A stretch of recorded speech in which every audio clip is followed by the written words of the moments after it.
વલસાડ જિલ્લાના ઉમરગામ તાલુકા પંચાયતમાં વિકાસ કાર્યોને ચૂકવણાને લઈને ભ્રષ્ટાચારના ગંભીર આક્ષેપો સામે આવ્યા છે। તાલુકા ભાજપના પૂર્વ ઉપપ્રમુખ તથા ડેહલી ગ્રામ પંચાયતના સભ્યો પંચાયતમાં થયેલા કેટલાક ચૂકવણા અંગે માહિતી એકત્ર કરી ફરિયાદ નોંધાવી છે। વરસાદી પાણીની ગટરો સહિતના કામોમાં હલકી ગુણવત્તા અને અનિયમિતતા હોવાના આક્ષેપ કરવામાં આવ્યા છે। ગટર કામોમાં થયેલા ભ્રષ્ટાચારના પુરાવા સ્પષ્ટ દેખાતા હોવાનો દાવો પણ કરવામાં આવ્યો છે। આ મુદ્દો આગામી ગ્રામસભામાં ગાજે તેવી શક્યતા વ્યક્ત થઈ રહી છે। કોન્ટ્રાક્ટરની કેટલાક નેતાઓના આશીર્વાદ હોવાની ચર્ચાએ પણ મામલો વધુ ગરમાવ્યો છે।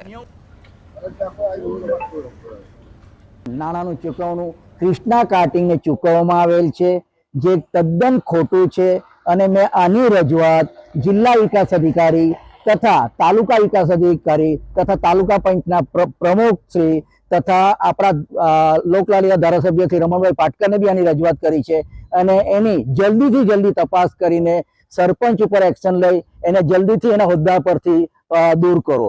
બીજું, ટોટલ આ ત્રણેય કામ 13,87,422 રૂપિયાનું કામ છે, જેમાં 2 કામના સદંતર નાણાં ઉચાપત થયેલ છે એવું જણાય છે।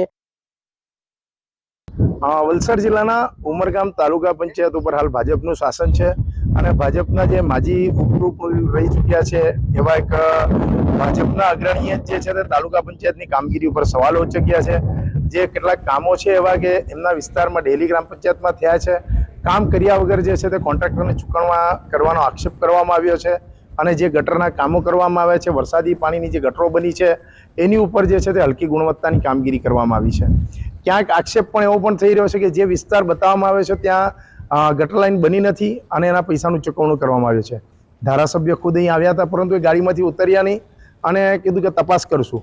હવે આ જે પ્રશ્ન છે એક તપાસનો વિષય છે, ફરિયાદો કલેક્ટર ડીડીઓ સુધી કરવામાં આવી છે અને જો એક વ્યવસ્થા ખરેખર હોય તો ઉમરગામ તાલુકા પંચાયતના વિકાસના કામો ઉપર એક મોટા પ્રશ્નાર્થો ઊભા થયા છે અને આજે સ્પષ્ટ